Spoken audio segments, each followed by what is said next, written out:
tardes. Y ya arrancamos con la última de este día. Bueno, viviendo corandeo en el noviazgo. Un mensaje que cuando lo iba preparando pensaba primero en los adolescentes, los jóvenes, y después me di cuenta que a algunos adultos les va a servir también.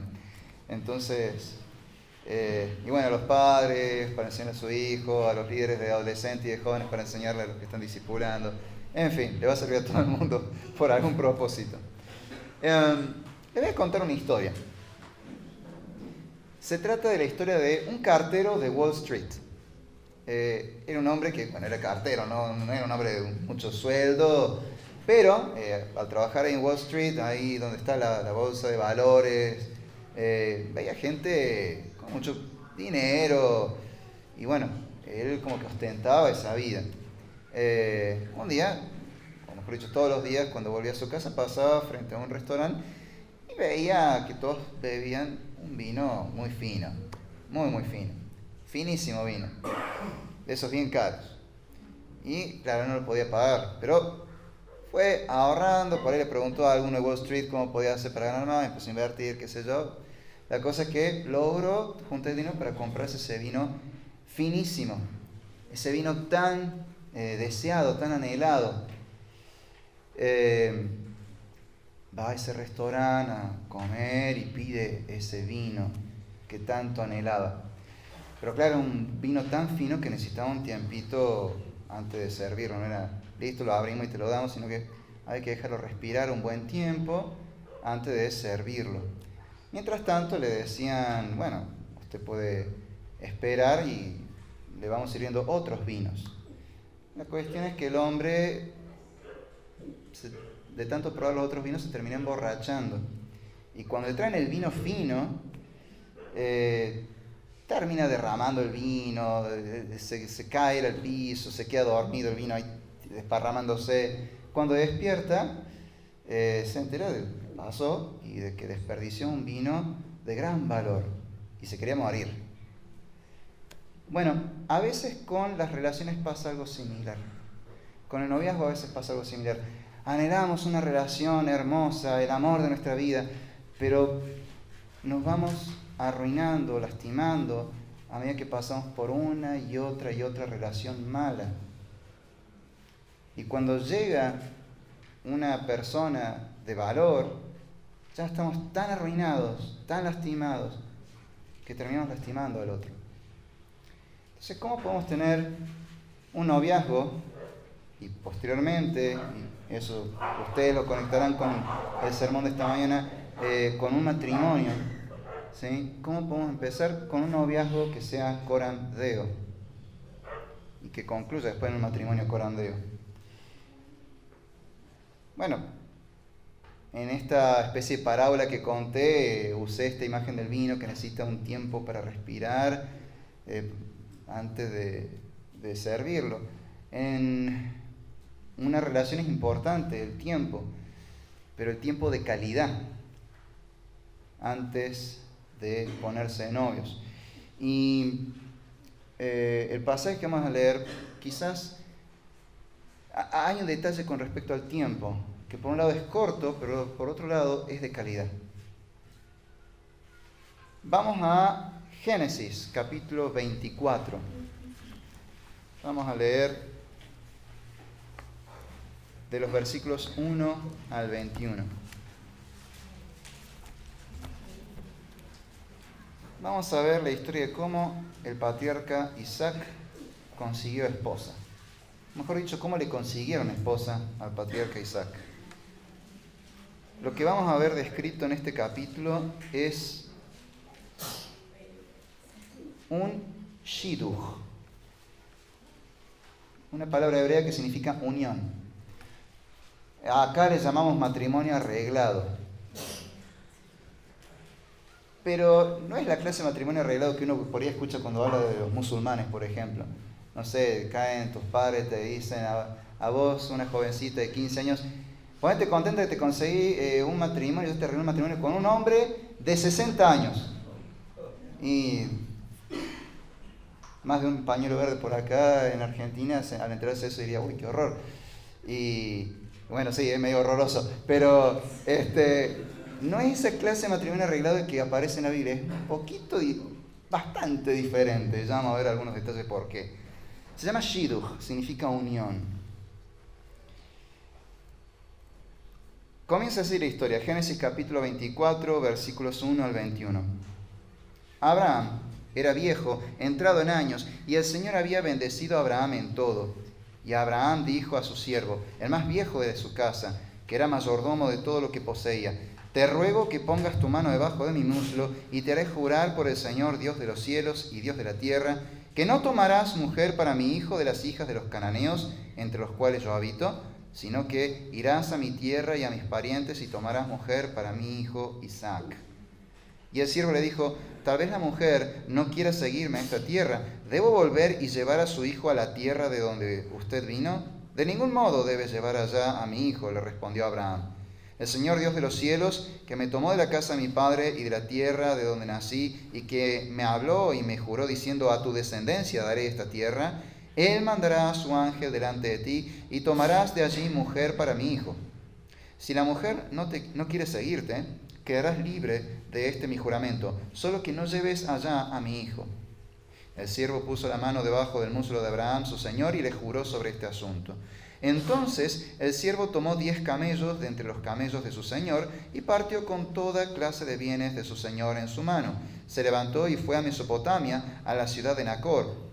El siervo hizo que se arrodillaran los camellos fuera de la ciudad, junto al pozo de agua, al atardecer, a la hora en que las mujeres salen por agua, y dijo: oh Señor, Dios de mi señor Abraham, te ruego que me des éxito hoy y que tengas misericordia de mi señor Abraham.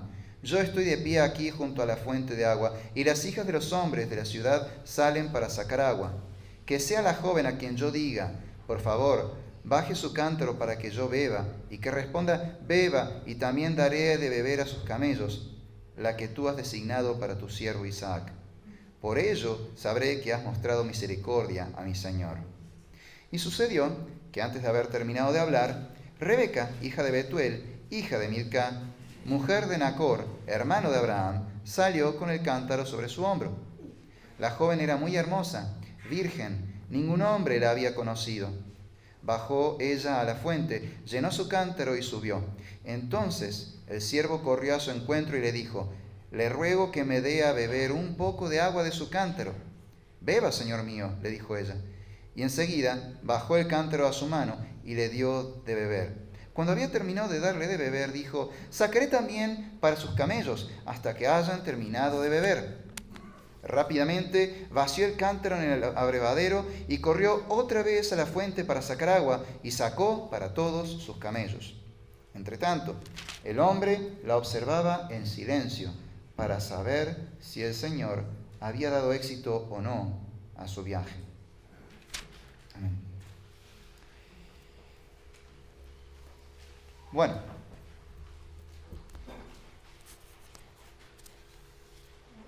el Shidduch, ese matrimonio arreglado como aparece en la Biblia, consiste básicamente en que alguien que te conoce muy bien te presente a la persona con la que le gustaría, que piensa que sería tu pareja indicada. Más adelante vamos a ver que no es solamente arreglar ese matrimonio, sino que de hecho tiene que haber al final un consentimiento. La última palabra al final lo tienen justamente los que van a ser los novios. Entonces no es un matrimonio arreglado al estilo musulmán, sino que es distinto que aparece en la Biblia. Como se dan cuenta, no es muy diferente a lo que muchos conocen de: tengo a alguien para presentarte, que eso varios lo han vivido o lo han hecho, es lo mismo, ¿sí? Pero hay un detalle que acá habrán visto, es que la cuestión del tiempo, es como todo muy rápido. Pero si prestan atención, al final no es que se hace todo rápido, sino que el hombre toma su tiempo para estar seguro si esta joven es la indicada para Isaac o no. Ya vamos a ver algunos detalles al respecto. Pero lo que tenemos acá es eso, una historia que nos enseña varias cosas sobre el camino previo al noviazgo. Y es lo que va a determinar si el noviazgo que uno va a tener va a ser vivido en la presencia de Dios o no. Si va a ser de agradable al Señor y conforme a su voluntad o no. En nuestra sociedad se acostumbra mucho que uno primero, bueno, te gusta alguien y empezaba a salir y ya da los besos, pero todavía no son novios. Y como no nos gusta poner etiquetas para ser libres y no atarnos. No lo llamamos noviazgo, pero hace rato que se ve como un noviazgo. Después capaz que sí lo llaman noviazgo, pero se parece más a un matrimonio por ciertas características. Ya no es un noviazgo. Entonces, lo que no era noviazgo, sino que estaban saliendo, pero parecía noviazgo, y lo que ahora llaman noviazgo se parece más a un matrimonio. ¿Qué va a ser de matrimonio? Va a ser un divorcio, básicamente. O un matrimonio desastroso que capaz que no termine en divorcio, pero va a ser muy difícil, muy duro. Todo se hace en un orden diferente en este mundo, en esta sociedad apartada de Dios. Y muchas veces al noviazgo se lo extiende por demasiado tiempo. Y cuando uno habla con la gente, es muy común que escuche cosas como que ciertos temas no se han tocado, ciertos temas importantes. Uno pregunta, bueno, ese noviazgo tuyo, ¿a dónde va? ¿Cuándo se van a casar? ¿Tienen empezado a casarse? Y a veces está como, bueno, sí, pero todavía no hemos hablado de cosas importantes. Como no hablaron de si les gustaría casarse, tener hijos. No hablaron de esas cosas. Yo me acuerdo de mi hermana cuando se casó, mi hermana mayor. Una compañera de trabajo, charlando, porque estaban recién casados, le preguntó algo sobre su noviazgo. Y mi hermana dijo, sí, estaba re segura, porque ya sabíamos lo que queríamos. Habíamos hablado durante nuestro noviazgo de dónde nos gustaría vivir, cuántos hijos nos gustaría tener. Hablaron un montón de cosas de la vida. Y la chica esta sorprendida dice, ¿pero qué? ¿Hablaron de eso en el noviazgo? Y sí, si no, ¿cuándo? Lógico, sí. Si no hay, ¿cuándo? No lo vas a hablar cuando ya estás casado, poco tarde. Justamente este tipo de uniones que vemos en la Biblia, vamos a usar el término de la cultura en la que ocurre el shidduch, esa unión, ese matrimonio arreglado, es en realidad con tal nivel de madurez que la idea es que la pareja tenga, antes de ponerse novio, un tiempo de calidad. Quizás no sea demasiado tiempo, como años y años de noviazgo, pero sí va a ser un tiempo lo suficientemente breve, pero al mismo tiempo lo suficientemente extenso, lo suficientemente breve para no quemarse, lo suficientemente extenso para conocerse y hacer las preguntas fundamentales. O sea, se trata de tiempo de calidad. Eso es una de las cosas que caracterizan a este tipo de modelos que presenta, este modelo que presenta la Biblia. Ahora, ¿qué características tiene esta historia y que nos da principios para poner en práctica antes del noviazgo y que nos van a llevar a tener un noviazgo conforme a la voluntad de Dios, un noviazgo corandeo? Bueno, lo primero que encontramos es la prohibición de unirse en matrimonio con los incrédulos.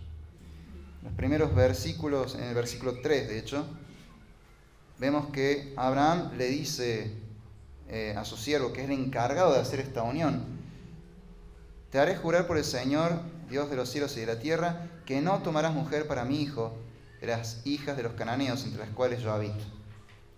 En otras palabras, que no le consiga una esposa de entre los incrédulos. ¿Por qué? ¿Por qué esta prohibición? Más adelante Dios nos da la explicación en Deuteronomio, capítulo 7. versículos 1 al 4. Deuteronomio capítulo 7, versículos 1 al 4. Dice así: cuando el Señor tu Dios te haya introducido en la tierra donde vas a entrar para poseerla, y haya echado de delante de ti a muchas naciones, los hititas, los gergeseos, los amorreos, los cananeos, los fereceos, los heveos y los jebuseos, 7 naciones más grandes y más poderosas que tú, todas naciones paganas. Y cuando el Señor tu Dios los haya entregado delante de ti, los hayas derrotado, los destruirás por completo, no harás alianza con ellos, ni te apiadarás de ellos, no contraerás matrimonio con ellos, no darás tus hijas a sus hijos, ni tomarás sus hijas para tus hijos, porque ellos apartarán a tus hijos de seguirme para servir a otros dioses. Lo leo de vuelta. Porque ellos apartarán a tus hijos de seguirme para servir a otros dioses. Entonces la ira del Señor se encenderá contra ti, y Él pronto te destruirá. Pero así harán ustedes con ellos. Derribarán sus altares, destruirán sus pilares sagrados, y cortarán sus imágenes de acera, y quemarán a fuego sus imágenes talladas. Porque tú eres pueblo santo para el Señor tu Dios. El Señor tu Dios te ha escogido para ser pueblo suyo entre todos los pueblos que están sobre la superficie de la tierra. ¿Por qué el Señor prohíbe tomar esposa o esposo de entre los incrédulos? Prohíbe el matrimonio con un no creyente. Muy simple. Está clarísimo. Porque eso nos aparta de Dios y nos lleva más cerca del mundo. A veces escucho jóvenes decir, bueno, pero ¿qué pasa si yo le predico el Evangelio? No podés cumplir un mandamiento violando otro mandamiento. O sea, está bien, querés cumplir con la gran comisión, supuestamente. No te pongas de novio, no hace falta. No funciona así. No hay ni un solo caso que funcione cuando hacen eso. Dios lo dice muy claro. No debemos unirnos en matrimonio con los incrédulos, porque terminamos apartándonos de Dios.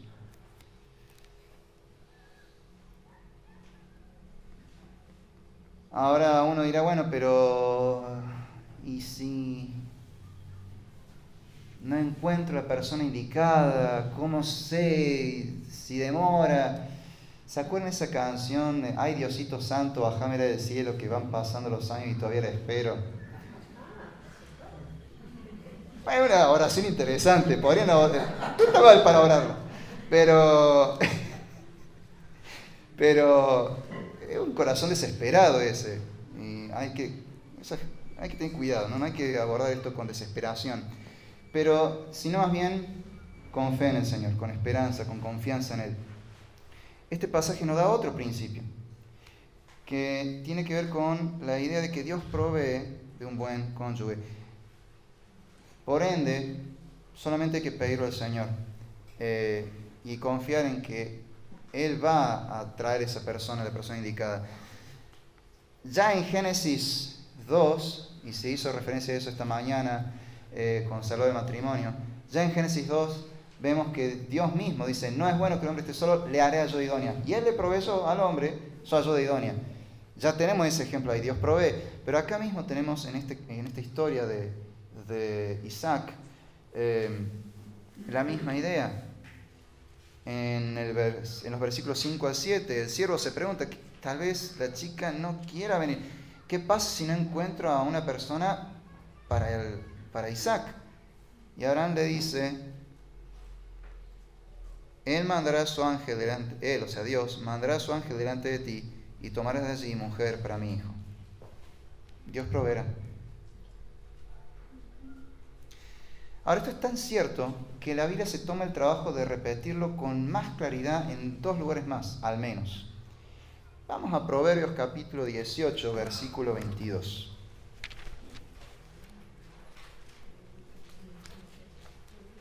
Proverbios 18, 22. Dice así, El que haya esposa, haya algo bueno y alcance el favor del Señor. El que haya esposa, haya algo bueno y alcance el favor del Señor.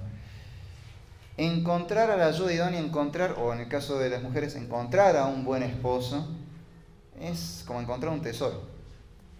Haya algo bueno, algo valioso. Pero es porque ha alcanzado el favor del Señor. Dios ha favorecido a esa persona, dándole a conocer su futuro cónyuge. Dios es el que se encarga de proveer del cónyuge adecuado. Siguiente capítulo 19 de Proverbios, versículo 14, lo dice de nuevo con palabras todavía más interesantes. Proverbios 19, 14. Casa y riqueza son herencia de los padres, pero la mujer prudente viene del Señor. Vamos a recibir herencia de nuestros padres, pero la herencia que viene de Dios es la buena esposa o el buen esposo. Entonces Dios provee del cónyuge adecuado para cada uno. Y eso debe ser algo que debemos tener en mente siempre presente cuando estemos interesados en buscar novio o novia. No abordarlo con desesperación, sino confiando en el Señor. El Señor enviará a su ángel delante de ti para que encuentres ese cónyuge. Versículo 10. Entonces el siervo tomó 10 camellos de entre los camellos de su señor y partió con toda clase de bienes de su señor en su mano, se levantó y fue a Mesopotamia, a la ciudad de Nacor. El hombre básicamente tomó la dote. ¿Sí? Sabemos que en Medio Oriente, hasta de hoy incluso, se practica esto de dar la dote. La dote tiene mucho que ver con el tema del sustento. En este caso el toma de los bienes de Abraham, pero más adelante se aclara que esos bienes de Abraham son los que hereda Isaac. O sea que son también los bienes de Isaac. Son los bienes que él tiene para subsistir, lo que habla de su trabajo, de qué se gana la vida, y que realmente, al ver esa tremenda dote, puede demostrar que está en condiciones de mantener una familia. Esa dote tiene que ver con el sustento. Y eso nos habla de preparación para el matrimonio. Uno no puede pensar en noviazgo sin primeramente prepararse.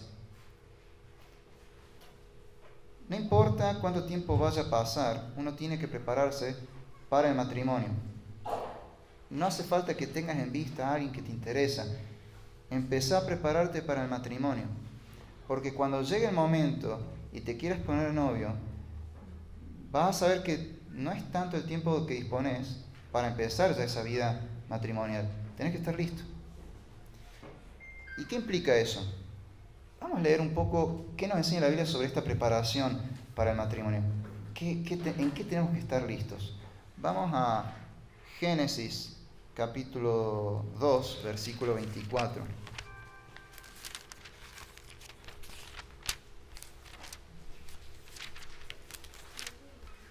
Génesis capítulo 2, versículo 24. Famosa frase, famoso pasaje. Dice: por tanto, el hombre dejará a su padre y a su madre y se unirá a su mujer y serán una sola carne. Hemos leído ese pasaje miles de veces, lo sabemos de memoria, pero ¿qué significa?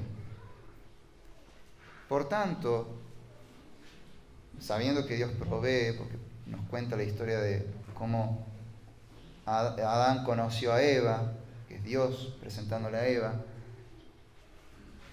Por tanto, sabiendo que Dios provee del cónyuge, por tanto, dejará el hombre a su padre y a su madre. Dejará.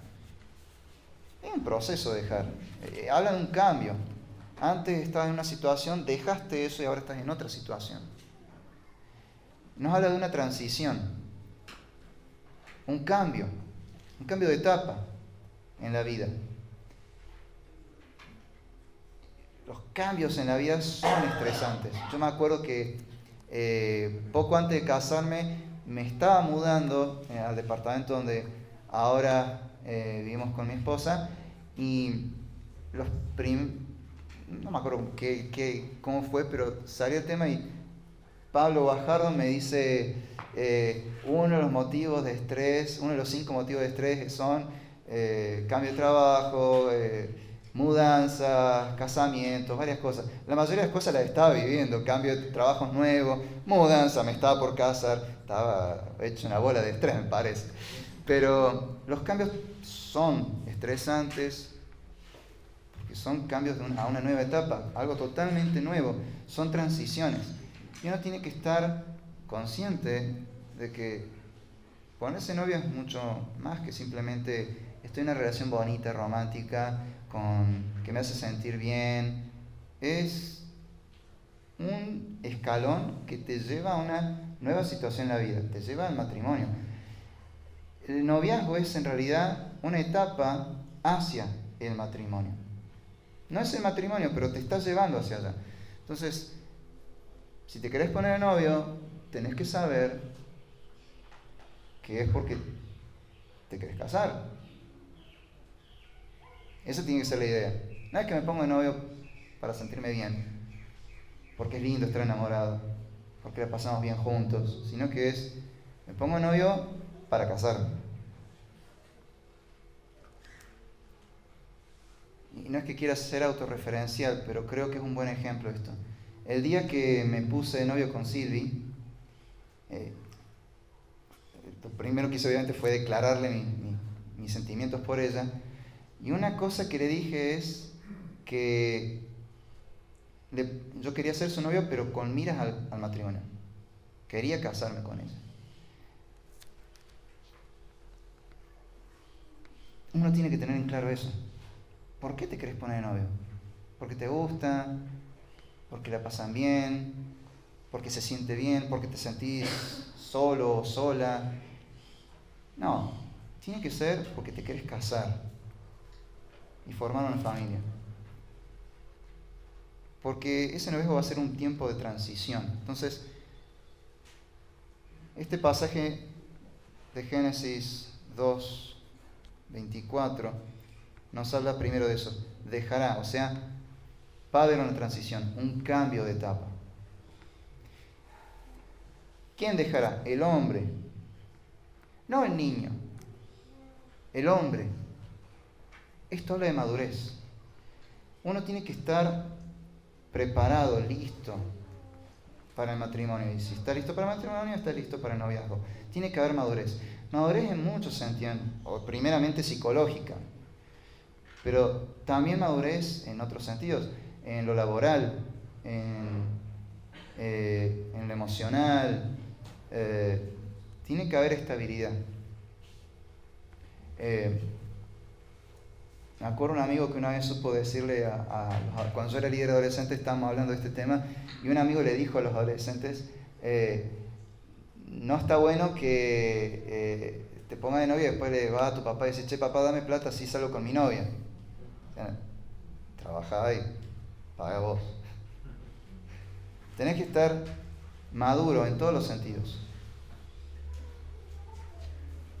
¿Quién tiene que hacer esa transición al matrimonio? No un niño, no una persona inmadura, un hombre, una persona madura. Dejará a su padre y a su madre, y ese es un modelo, el modelo bíblico de familia, de la familia completa.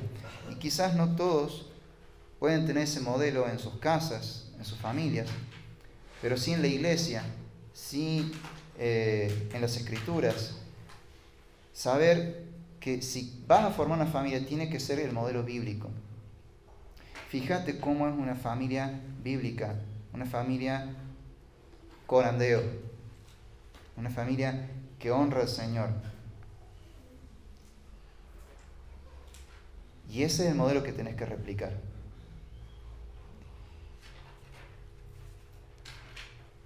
Dejará el hombre a su padre y a su madre y se unirá a su mujer. Y esto habla de crear una nueva familia. Salís de tu familia original para unirte a otra persona con la cual vas a formar una nueva familia. Esa unión nueva, esa que crea una nueva familia, también va a crear muchas cosas nuevas en la vida de ambos, que ahora van a ser uno, van a ser un equipo.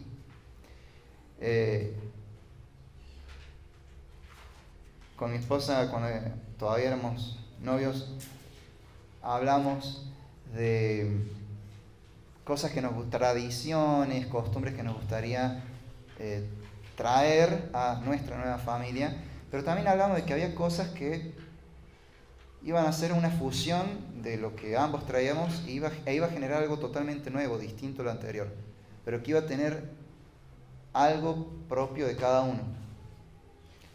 Me acuerdo de un hermano que cuando recién se casaba y empezó a hacer el devocional con su esposa, le pasó algo así. Él era más de estudiar y analizar y agarrarse en el devocional, le abría el comentario bíblico y leía el pasaje con el comentario bíblico, hacía toda una exégesis. El devocional duraba no sé cuántas horas y ella no era más de abrir la Biblia y decir, a ver qué dice Dios para mi vida. Y era difícil, dos modelos distintos de devocional en un matrimonio.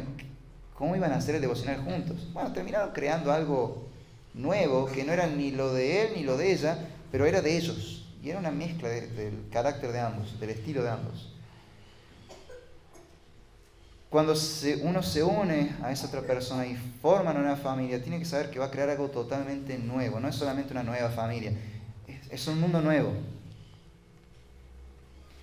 Se unirá a su mujer, que va a ser su complemento, su ayuda idónea. Y es interesante la expresión que usa la Biblia cuando habla de la ayuda idónea. En hebreo dice Ezer Kenegdo, que significa la ayuda opuesta que está a su lado. Y dice, si es la ayuda opuesta, o sea, ¿cómo que la ayuda opuesta? Es como decir mi compañera que no es compañera, mi amiga enemiga, no tiene sentido. La ayuda opuesta es la idea de que, bueno, cuando el hombre esté yendo en lo correcto, conforme a la voluntad de Dios, ella lo va a apoyar, va a ser su ayuda. Cuando el hombre se esté desviando, ella lo va a tener que corregir, se le va a tener que oponer. Es interesante esa idea.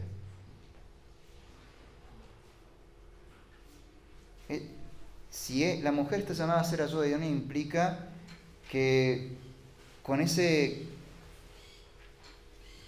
el amor de Dios, ella va a tener que, por momentos, ayudar a corregir al esposo cuando el esposo se equivoque, porque el esposo se va a equivocar. Esta mañana se citaba este libro de Cuando pecadores dicen acepto.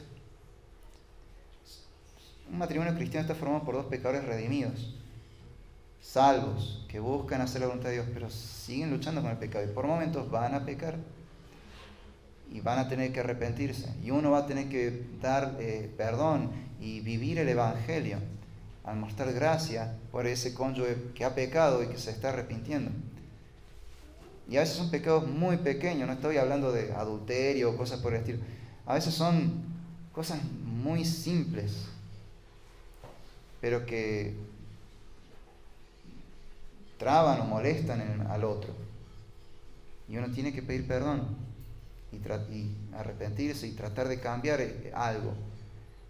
Y el otro tiene que perdonar y mostrar gracia, vivir el evangelio.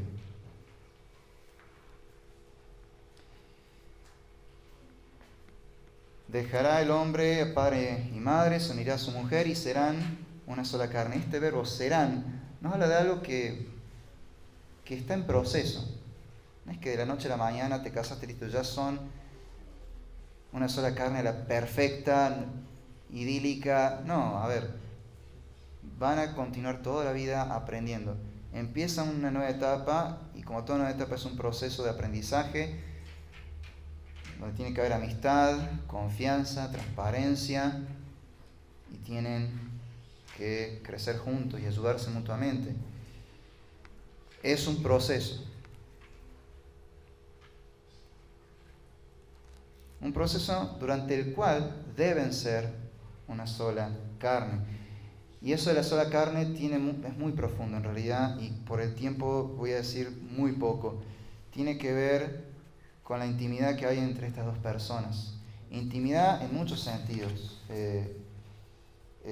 bueno, obviamente habla de lo sexual, pero también habla previo a eso, el tema de la confianza, la unión que debe haber entre dos personas, la amistad. Si hay confianza y amistad y transparencia, y eso se cultiva y va creciendo, se unen más estas dos personas. Cada vez se afianza más esa unión entre ellos. De eso se trata el matrimonio, y por lo tanto el noviazgo es simplemente la antesala al matrimonio, es la preparación para el matrimonio, para llegar a eso. Si en el noviazgo no se plantea, o antes de hecho, no se plantea la amistad, no hay confianza, no hay transparencia, si se guardan secretos o si se mienten, o no pueden ser ellos mismos y poder compartir sus pensamientos o lo que sienten por temor a lo que el otro piense o diga. Bueno, si no hay eso, hay un problema, ¿no? Probablemente no es ahí la persona correcta. Tiene que haber transparencia y amistad. Y uno tiene que prepararse para eso. Lleva tiempo, es un proceso.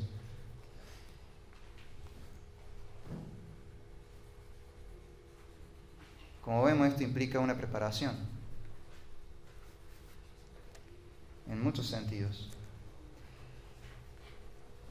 Algo más que nos enseña la historia de Isaac, de cómo le consigue una esposa, es algo muy importante, que es el tema de la oración.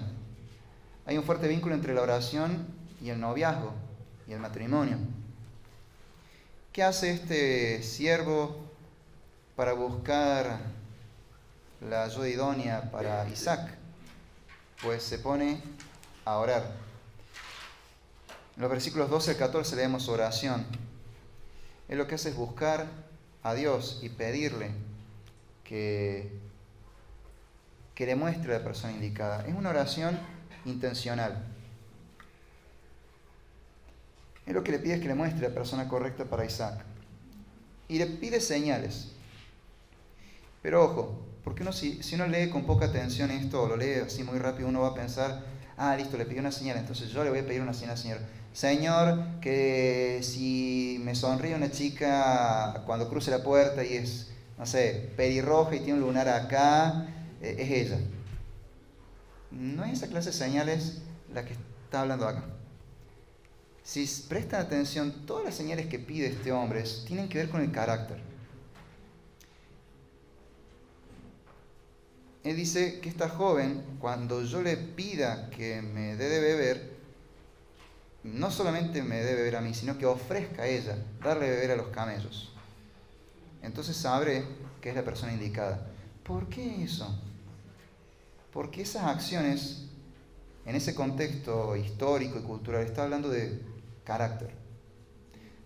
Ubicémonos en tiempo y espacio. Antigüedad clásica, 4000 años atrás, Medio Oriente, desierto, y cada tanto un oasis.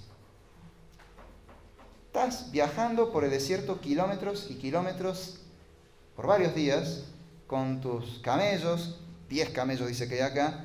Cada camello bebe muchísima agua. Y él está pidiendo que esta chica ofrezca darle beber a los camellos, no solamente a él y seguramente al resto de los hombres que estaban en la caravana, sino que va a ofrecer hospitalidad de darle beber a esta persona y también a los animales. Eso revela una actitud solidaria, revela un corazón misericordioso. Estamos hablando de carácter. Él lo que pide es ver carácter en acción. Que yo pueda ver el carácter de esta persona que es una persona misericordiosa. Y si lo relacionamos con el resto de las Escrituras, Proverbios 31, cuando nos habla de la mujer virtuosa, nos habla de que la mujer de valor es aquella que tiene virtudes, que tiene un carácter virtuoso. Y da muchas virtudes, pero se pueden resumir en 4 aspectos. Es trabajadora, es sabia y es misericordiosa. Y todo ello Porque el cuarto rasgo es que es temerosa de Dios. Y eso es lo que se debe buscar en el cónyuge. El poema ese habla de la mujer virtuosa, pero si uno se pregunta, ¿y cómo es el hombre virtuoso? Bueno, tenés todo el libro de Proverbios que habla de cómo es el hombre virtuoso, y es un hombre sabio, un hombre trabajador, es un hombre temeroso de Dios, es una persona compasiva. La mujer virtuosa tiene también los rasgos del hombre virtuoso.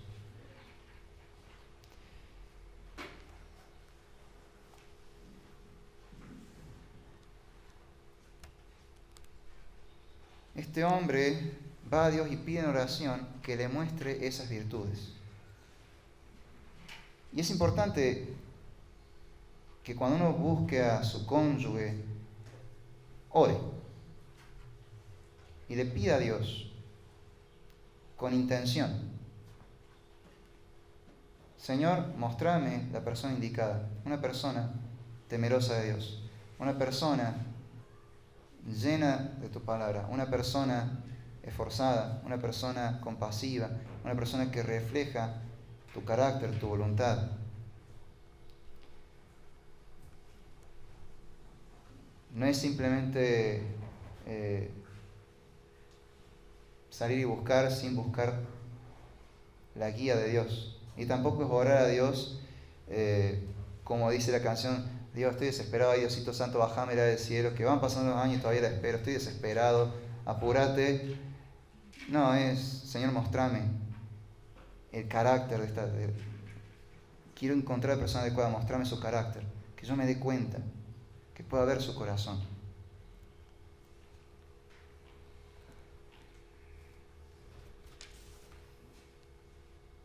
Luego, en el versículo, los últimos versículos, pero quiero hacer vamos de los 17 al 21, vemos la respuesta rápida de esta oración. Aparece Rebeca y el siervo se toma un tiempo, y acá es donde quería mencionar esto de: hay que tomarse un tiempo para conocer a la persona. El hombre se toma un tiempo para estar seguro de que realmente esta mujer es la indicada para Isaac. Entonces el siervo corrió a su encuentro y le dijo, el versículo, 17 al 21, está bien. Entonces el siervo corrió a su encuentro y le dijo: le ruego que me dé beber un poco de agua de su cántaro. Beba, señor mío, le dijo ella, y enseguida bajó el cántaro a su mano y le dio de beber. Cuando había terminado de darle de beber, dijo: sacaré también para sus camellos hasta que hayan terminado de beber.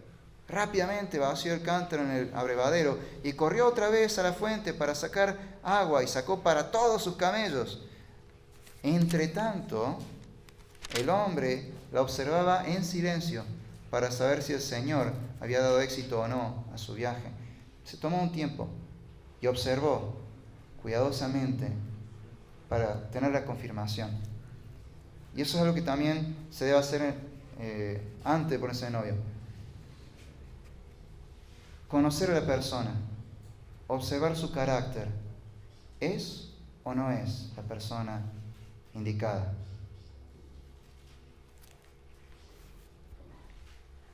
Es necesario ese tiempo. Y a veces, de verdad, no hace falta tanto tiempo cuando tenés en claro que tenés que buscar ciertos rasgos de carácter, y no es solamente, bueno, a ver si me gusta, si la pasamos bien, sino buscas carácter, un carácter santo, piadoso.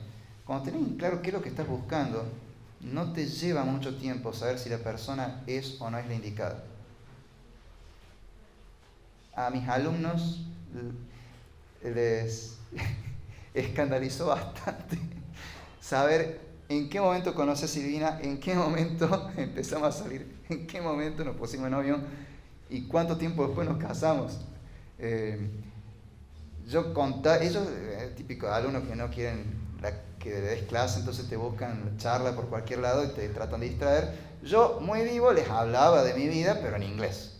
En clase de inglés van a tener que escucharme en inglés. Hablamos de lo que quieran, pero en inglés. Y de paso les enseñaba vocabulario referido a las relaciones y de paso les enseñaba sobre lo que la Biblia dice sobre las relaciones. Y eso les llamó la atención que no era que habíamos tenido, no era que nos conocíamos hace 10 años y nos pusimos novios hace 5 años. No, nos conocimos en el 2021. Pero en realidad empezamos a hablar en el 2022. A los pocos meses nos pusimos de novio y ahí nomás dijimos, bueno, entre un año nos casamos. Y les llamó la atención a los chicos la rapidez, pero es que estaba claro lo que queríamos, lo que buscamos. De hecho, me acuerdo que nuestras primeras conversaciones era hablar de qué queríamos y qué no queríamos para nuestra vida. Y eso fue lo que nos confirmó, sí, tenemos que casarnos. Tenemos que poner novio y casarnos. No hace falta tanto tiempo, 10 años, para decir esta es la persona indicada o no. Y de hecho, no es sabio dedicar demasiado tiempo. Es bueno dar tiempo, pero no es sabio dedicar demasiado tiempo porque al final te pasan dos cosas. Desperdicias el tiempo y también te lastimas, y lastimas al otro. Por un lado, Efesios nos enseña que debemos aprovechar bien el tiempo. A Dios le importa mucho el tiempo. Hay muchas veces que Dios se refiere a los tiempos. Dios al pueblo judío le dio un calendario, le ordenó el año. Le importa mucho el tiempo. A nosotros nos dice, aprovechen el tiempo. Bueno, no hay que desperdiciar el tiempo. Tiene que ser tiempo de calidad. Pero a su vez también la palabra de Dios nos dice en Proverbios, sobre toda cosa guardada, guarda tu corazón porque de él mana la vida. Cuida tu corazón, no te metas en una relación solo por las emociones que te despiertan o porque te gusta. Cuida tu corazón. Que no sea como la historia del cartero de Wall Street. Probó muchos vinos y al final, cuando encontró un vino de valor, lo arruinó. No arruines tu corazón, porque cuando llegue el momento vas a estar muy lastimado y probablemente no puedas vivir esa relación adecuadamente. También es muy probable que también lastimes el corazón del otro. Cuida tu corazón y cuida el corazón del otro.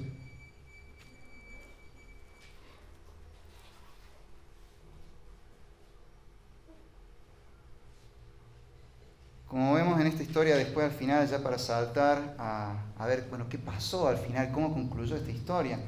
¿Era o no era la persona indicada? ¿Qué sucedió? Génesis 24, versículos 58 al 60. Entonces llamaron a Rebeca y le dijeron, ¿te irás con este hombre? Iré, dijo ella. Enviaron pues a su hermana Rebeca y a su nodriza con el siervo de Abraham y sus hombres. Bendijeron a Rebeca y le dijeron, que tú, hermana nuestra, te conviertas en millares de miríadas y posean tus descendientes la puerta de los que los aborrecen. Le preguntaron, ¿estás de acuerdo con casarte? Y ahí ven que este matrimonio arreglado no es como hacen los musulmanes.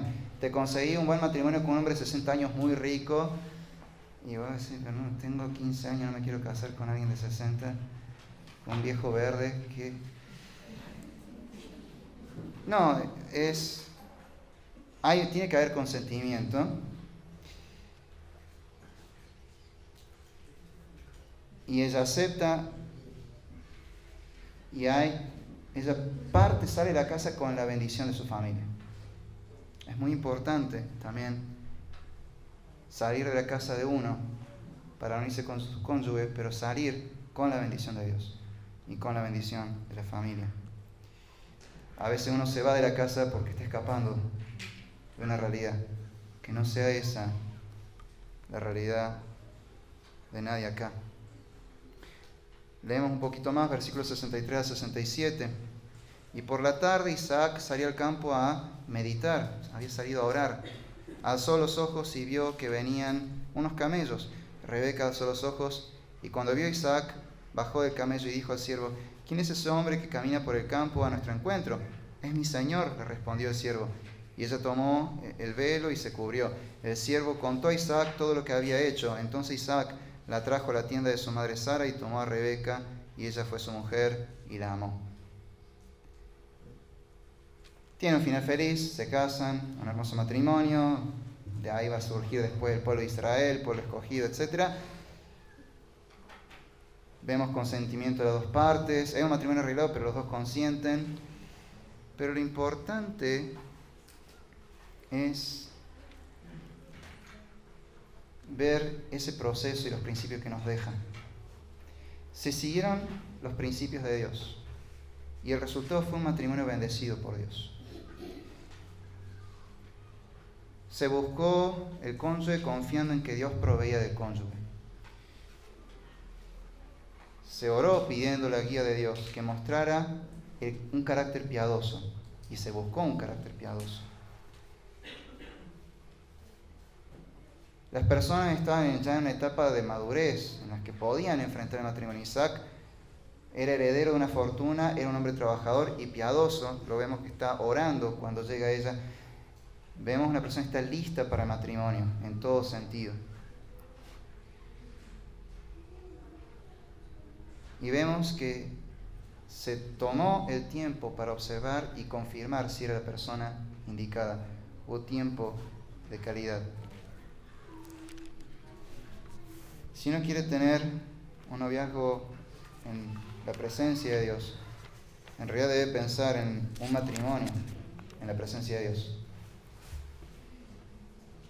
Y debe buscar aplicar estos principios. Como verán, en realidad son principios que se van a aplicar antes de ponerse de novio. Porque el noviazgo es en realidad una etapa de preparación final para el matrimonio. Me gusta algo que hacen los chilenos en su lenguaje. Ellos cuando hablan de novios, en realidad están diciendo que están comprometidos.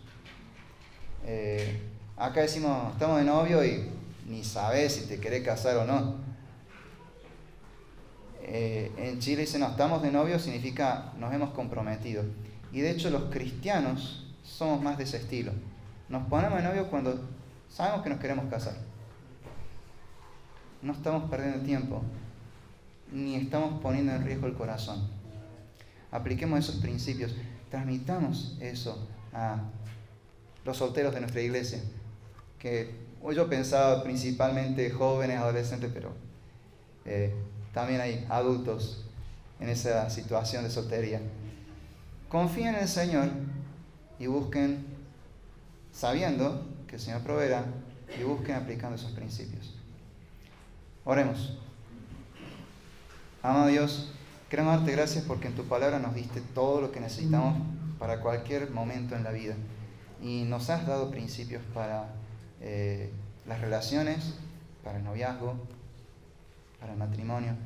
Y te queremos agradecer a aquellos que ya estamos casados porque nos has guiado. Y queremos pedirte que seamos de ejemplo para los que están solteros. Y como iglesia, que queremos también pedirte que podamos transmitir estos principios bíblicos a los solteros, para que de nosotros surjan familias, matrimonios y familias temerosos de ti, que vivan conforme a tu voluntad, bendecidos por ti, y que te honren, que te den gloria en este mundo. En el mundo está hecho pedazos. El mundo destruye las familias. Hay toda una ideología que quiere destruir la familia bíblica. Señor, nosotros, tu iglesia, somos columna y baluarte de la verdad, y por lo tanto somos columna y baluarte de la verdad sobre las relaciones, sobre el noviazgo, sobre el matrimonio, sobre la paternidad, sobre la familia. Señor, guíanos, fortalécenos y haz que seamos un bastión de la familia bíblica, que de nuestras iglesias salgan personas que pueden tener relaciones sanas, bendecidas por ti y que te honren. En el nombre de Jesús te lo pedimos. Amén.